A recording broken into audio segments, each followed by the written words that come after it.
Back in 2018, I was staying in Bali for an extended period. Lawyer by laptop, beach at the weekend, the whole kind of digital nomad thing. One morning, I had some news. I don't really remember what it was, but it was something good and I was really excited to tell someone about it. The kind of thing where you pick up the phone before you've even decided who you're calling. So I called my biggest cheerleader, which is always my mum. And it happened to be 2 a.m. in the morning, her time. It was a really jarring moment because everyone who properly knew me was asleep. They were on the other side of the planet even. I was standing in paradise, holding some good and exciting news with nobody to tell it. I want to talk to you today about that gap because if you retire early or leave your current career, you are going to meet it too. And almost nobody in the FIRE world will warn you it's coming. You've built the career, you're building the portfolio, you're close to freedom. So what now? Welcome to Life After Enough. Money, meaning, and the life you design when work becomes optional. I'm Nick. I'm racing towards early retirement and figuring out who I become when the job no longer dictates what I do with my time. Let's get into it. It's another weekend in Singapore when I'm recording this. Life is really busy at the moment and I'm juggling a lot between my job and all things life after enough.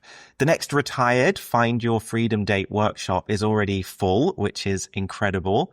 And I've added an extra session so people don't miss out. The link is in the show notes for anyone in Singapore. Also, this is episode 30 on the podcast. I'm really enjoying talking to you all every week and love reading your emails and messages. Please keep them coming in. Thank you for the support and listening to this 12-month countdown to my corporate exit in June 2027. For those of you new to the show, we're looking at each pillar of enough during this final year, working out if I'm really ready to go and make the leap of faith. August is Relationships Month. So last week, I told you you could quite possibly arrive at your exit date completely alone.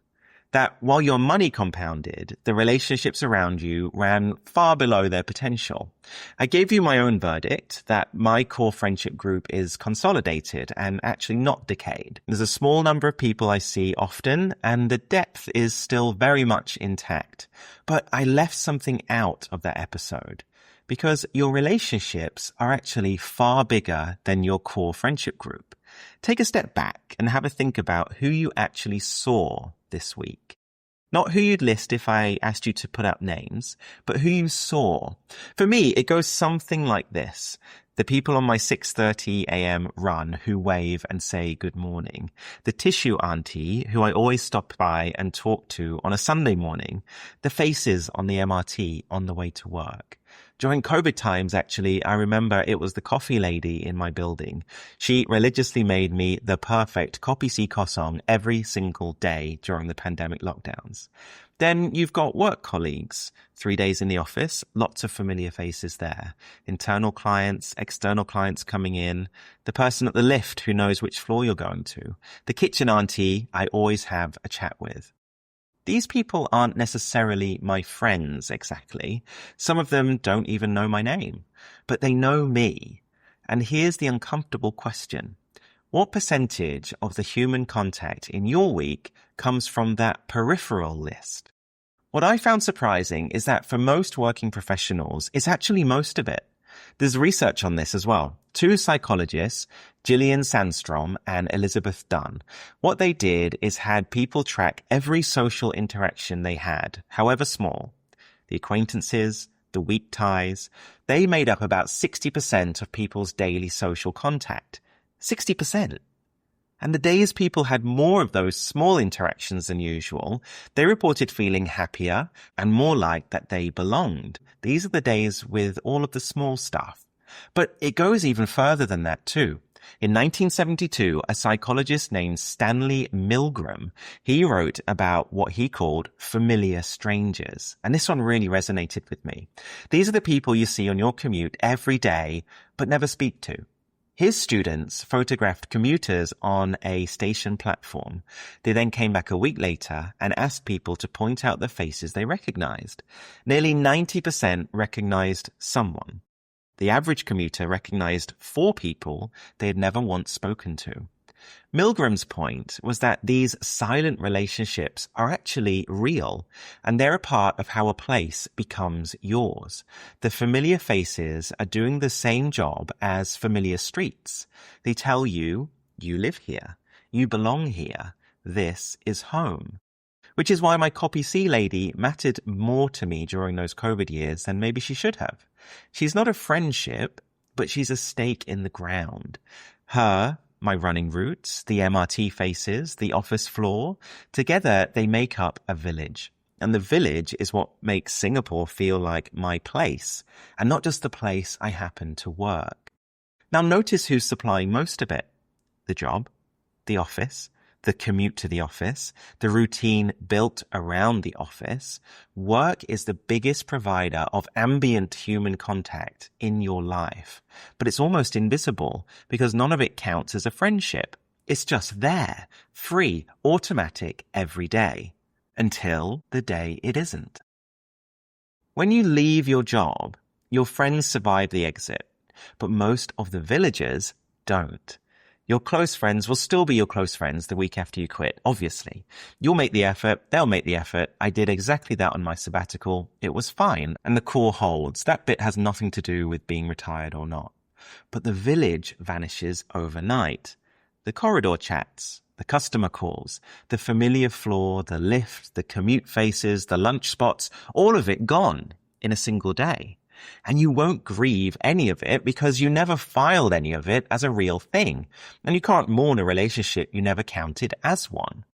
This resonates with me personally because I've done it twice, actually, in different ways. The first time was 2016 when I quit the corporate world in London to run my wonderful fitness business. I want to tell you about the first Christmas after I quit because it caught me completely off guard. Quick one before we continue. I send a weekly email every Monday morning that goes deeper than the podcast. It's not a recap, it's a separate idea, usually something more personal, plus a question to sit with for the week. It's free, it's one email, and you can sign up at lifeafterenough.com. Link is in the show notes. Okay, back to it. If you've worked in London, in the city, you know what December is like. The big firm parties, black tie, glamorous venues, cocktails, lights, the whole of London at its best. It's humming with that end-of-year energy. Every year of my career, that was just part of the season. You kind of moan about it when you're going through it, but you go, and honestly, it's a lot of fun. And somewhere underneath, there's this feeling of being inside something, part of a secret world. Christmas 2016, after I'd exited the first time, I didn't go to a single Christmas event. Not one party connected to work or the city. Nobody purposely excluded me. There was just no longer any mechanism by which an invitation would reach me. I was out trying to get clients for my little bootcamp business in Shoreditch, and the entire glittering machine of corporate Christmas arrived about 2 miles away in the city without me. And I could feel it. The strange part was that I caught myself missing things I would have sworn I didn't care about. My access lanyard, going to the office, getting the coffee with the colleagues. I did not want that world back, and I left it on purpose. But even so, I still felt the pull of it. The second time was in 2018 when I left the UK for Asia and walked away from the whole thing at once. Every ambient tie I had, and I started from a blank page. Today's point is the 2016 one, because it's the one that probably applies to you too. You don't have to move country to lose your village. You can lose it standing completely still. Same house, same streets, same city. You leave the job, and the village leaves you. Now, some of you, and I expect maybe even most of you, are hearing this and thinking, good riddance. The commute, the lift, small talk, the office floor, that's the stuff I'm retiring from. Goodbye, thank you very much. I get it. Believe me, I'm 11 months out now, and from where I'm sitting, the job mostly reads as a humongous grind. Stress, a lot of stress, deadlines, the constant pull on my time. Most weeks I can't wait to escape it. When you're deep inside, your brain wants the opposite of whatever you're in. the grass is greener. And the grass is literally anywhere that isn't your desk. But your memory is going to run a rewrite of all of this, and you should just know it's coming so you know what to expect. There's a well-replicated finding in psychology called the fading effect bias. The emotion attached to negative memories actually fades far faster than the emotion attached to positive ones. The bad times lose their sting quicker than the good times lose their glow. And that means everyone's past gets slowly rosier over time, whether it deserves it or not. Has that ever happened in your life? It's actually really real in mountaineering. Every day on a big mountain is so hard and is so much grind. But I look back at every expedition now and I only have these amazing memories and a huge sense of accomplishment. So run that tape forward, it's year 2 after your exit. The stress has faded because that's what stress does in memory. So then what's left? The coffee runs, the familiar faces, the feeling of walking onto your floor and being known. That's the bit of my old London life I caught myself missing at Christmas 2016. And I promise you, in the moment, I had spent years complaining about exactly that world. Here's the trap in full. The village and the job come bundled. You can't keep one and drop the other. Before you leave, the grind is loud and the village is near invisible. So the deal looks pretty easy. After you leave, though, the grind goes quiet in your memory, and the village is the part that starts to echo. Before you exit, you underrate what you're giving up. After the exit, you'll over-miss it. Neither version of you is seeing straight, though. Your relationship world initially gets a little smaller. The honest position is harder to hold, and I think it's this. The job can be genuinely bad for you, and the village inside it can be genuinely good for you, both at the same time. Both things are true. Leaving can still be right, but you should walk out knowing the full price, because the price includes all of those wonderful people you work with. I also don't think people who are ready to leave will ever not leave because of the people, but you might delay it and endure it longer than you otherwise would. But ultimately, I think you will still go. Now, for the part that's specific to us, the early retirement version. This is where the fire path diverges from ordinary retirement. When my parents' generation retired at 65, the village dissolved for them too. But something replaced it. Most of their friends were retiring at the very same time. The neighbors were around. There's a whole cohort arriving on the same shore at the same age, with golf mornings and grandkids and time on their hands. Ordinary retirement has a receiving party. Retire at 45 and there's no receiving party. You exit alone, 20 years ahead of schedule, into empty weekday air. Every friend you have is at work. Every peer is at work. The entire social infrastructure of your age group is at work.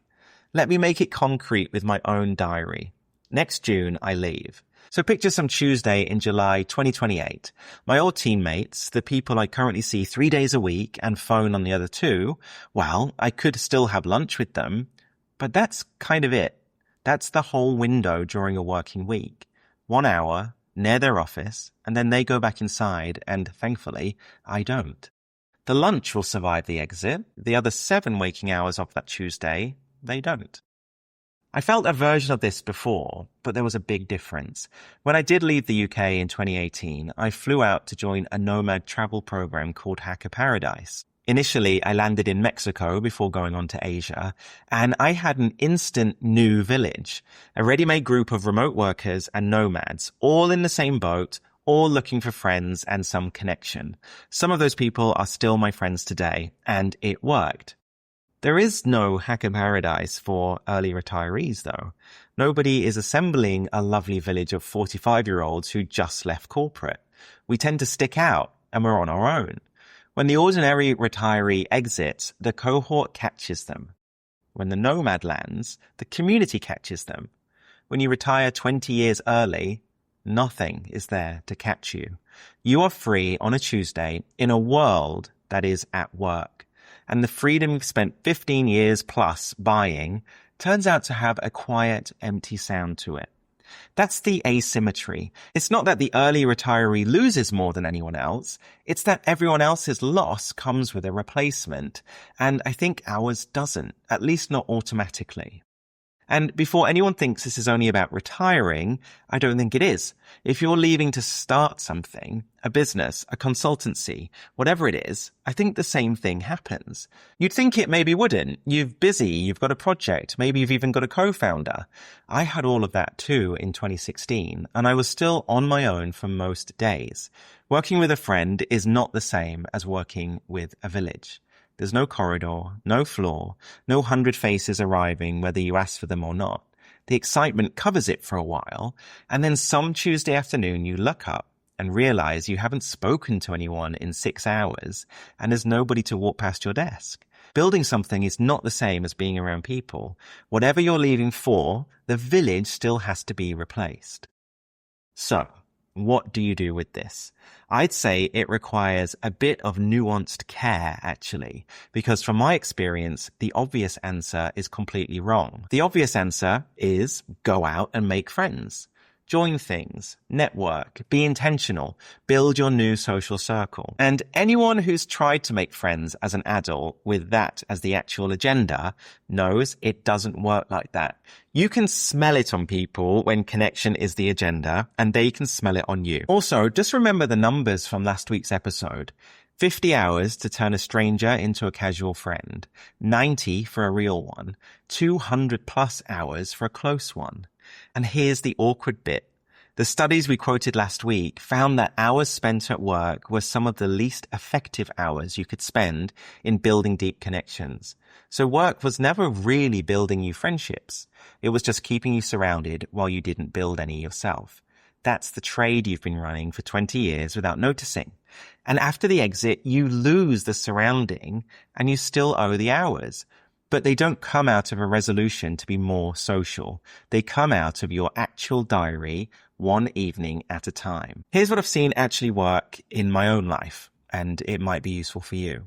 Most mornings, I'm at my fabled boot camp. I go for the training, that's the honest reason, and I'm there to get fitter, not to recruit a social circle.